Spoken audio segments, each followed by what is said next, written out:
Hey, everybody, this is Dante. You're listening to Jacked Up Radio with Brent and Jason, and you better keep listening. You heard me. I don't need you. Tell me what to do. Tell me what to say. Don't you want to help me? Tell me what to do. Help me find a way. And back from break at Jacked Up Radio with Brent and Jason. Right now we're joined by phone with Peter Dante, most commonly known, I think, as Just Dante, actor and regular of many Happy Madison productions. I've been looking forward to this for a minute. Great to have you on. Yeah, great to hear from you guys, man. We've been trying to connect, and I'm glad we finally did, because Jacked Up Radio definitely needs Dante on there. Absolutely. All of us agree with that, I think. I wanted to begin just pointing out real quick, though, that today is actually World Homeless Day, in which advocates, they push for more awareness for the less fortunate at home and abroad. And what's interesting, Dante, is I understand you actually do some stuff on the regular back in California connected to this, right? Yes, I do. I volunteer at a homeless shelter called Get Love. That's Getttlov, over on Selma Avenue up in Hollywood. And I go over there and I serve lunch. Serve lunch and pour them their iced tea or lemonade or Kool-Aid on once a week, and hang out with everybody and try to uplift their spirits and, hopefully help them get up and get off the street at some point and get their lives back in order. I gotta say, California in general, LA or San Diego, is not a bad, not that there's a good place to be homeless, but if you had to be homeless, it's an okay place just due to the weather. Right, yeah. I also heard you're... go ahead. Go ahead. I also heard you're pretty big into lacrosse. I saw a clip of you at a field coaching a group of kids. What's your current involvement in the game? Yeah, well, lacrosse has always been a passion of mine. I've played since I'm a little boy, and it's one of those unique games, man. It's the oldest sport in our country. I don't know that anyone knows that. The Indians used to play to settle land way back when. They'd play for weeks at a time, a tribe against another tribe, and whoever ended up with the ball at the end would get the land that they were playing for. So I really have a huge commitment to this sport because it's growing so rapidly, and there's two things going on in it. One, during the growth of lacrosse, there's been this lax bro type mentality that's taken over, where it's a selfish type, spoiled type kid who is an individual rather than part of a team, and rather than being part of a movement. Because anyone who's played lacrosse over the years knows that there is a fraternal order, being like a family-type brotherhood in lacrosse, because it's a smaller sport, and mainly, made up of good guys. I mean, all the Ivy League schools play it, all of the great liberal arts schools have teams, and there's so many opportunities for kids to get full scholarships, even in, Division I nowadays, that I'm always about teaching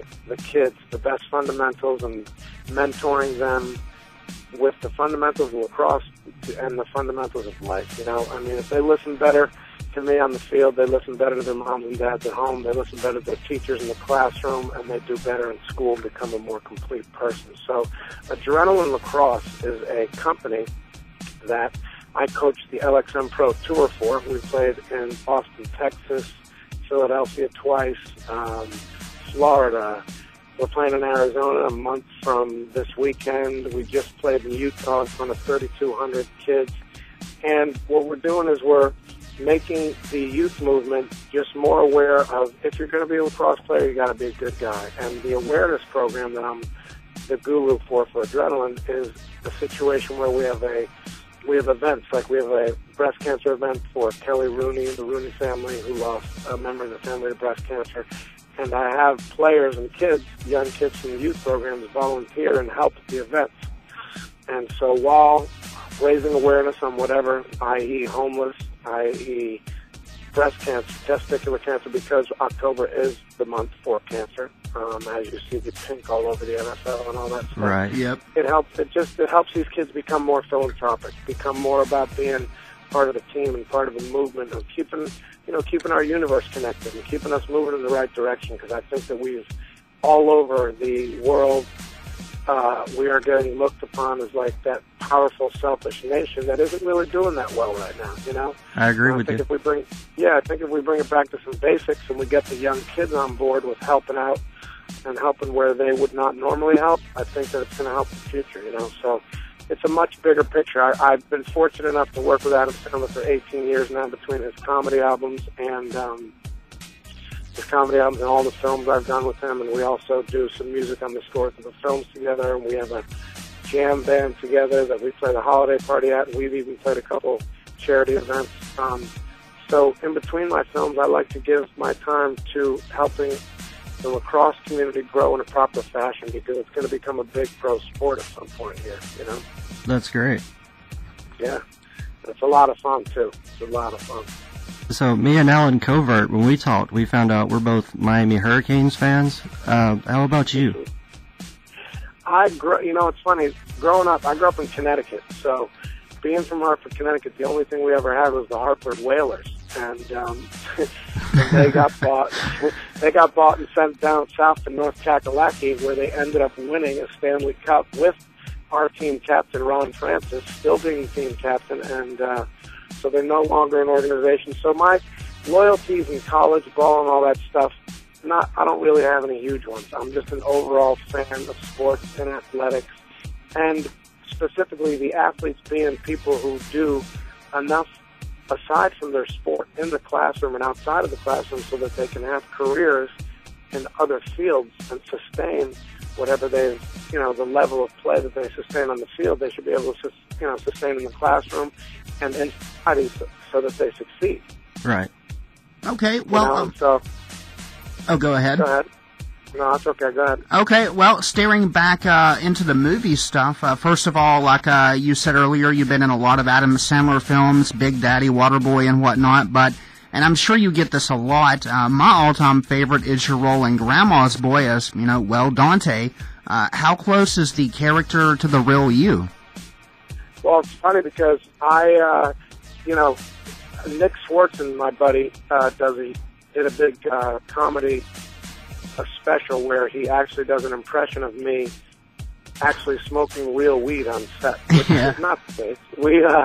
We had to shoot that film in a month or under on a really low budget with everybody getting paid a little amount of money, and Dante in real life is nothing like that guy who he portrays in the movie, so to speak. I am tan, not as tan as that guy, but yeah, I'm more tan from just being outside and coaching private lacrosse lessons and playing basketball and stuff outside than I am from what that guy was all about. But I got to say, it was probably one of the funnest characters in comparison to the quarterbacks in The Waterboy and the gay lawyer from Big Daddy, which is a tremendous amount of fun. Also, Dante was just a zany guy who had Dr. Shocklew as a roommate, and the monkey, obviously, that we know about, who can drive, and the monkey who can drive and play video games. And I had a lion to protect my product that got lost in the neighborhood at some point, and we never found him. So, being in that type of film, it's very funny, the stuff that people come up with when they, come and talk to you on the street, and they think you're just like that guy from the movies.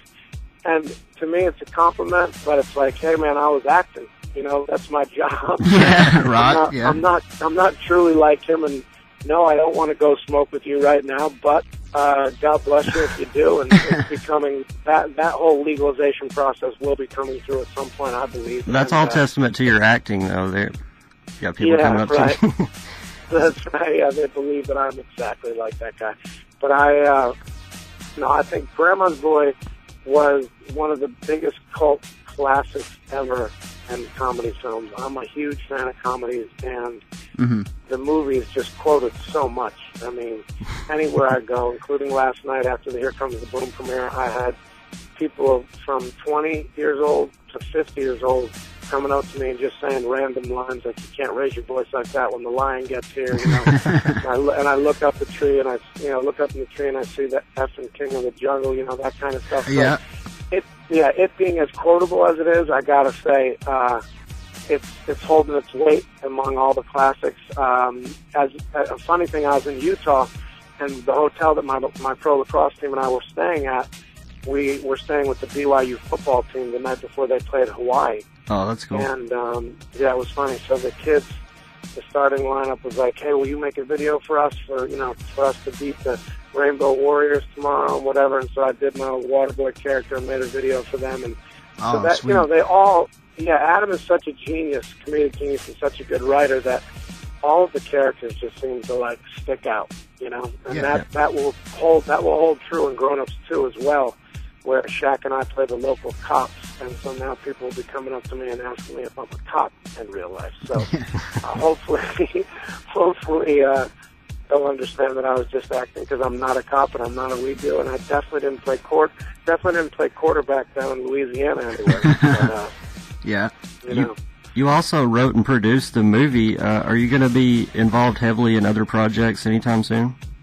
Well, yeah, you know what? The thing is, we all come on set. Adam pays us all to stay on set every single day together, and we as a group come up with jokes that to try to beat the jokes that were written originally or to add to them, together. Schwartz and Covert, Jack Arpito, myself, Jonathan Locker, we're all there present on set together all day long for 15 hours, sitting under a little tent or on set together, just trying to come up with better or funnier stuff. And that's an amazing part of how Adam works. He's got a free-flowing group of guys who have basically grown up together in these movies. And we're going to continue to do it, man. As long as they let us, I think we're going to continue to do this. Yeah, well, I'm definitely looking forward. All of us are looking forward to your future roles and work and whatnot. It's been awesome talking to you, though, and we certainly appreciate you taking the time to talk with us today. Yeah, guys, I got to catch a flight. I'm at the Virgin America gate right now, headed back to L.A. from New York, and I want to say to all your radio audience out there is go see Here Comes the Boom. It's a Happy Madison film with Kevin James and a bunch of great cast with Boss Rutan and Selma Hayek and Gary Valentine and all these fantastic people. And Henry Winkler, obviously, it's who our coach from The Waterboy is a mainstay, and he's in the movie too. I say to you all, go see Here Comes the Boom. Bring your family. It's a really heartfelt movie, and it's a great one. So keep supporting Happy Madison, and we'll keep bringing you guys the funny.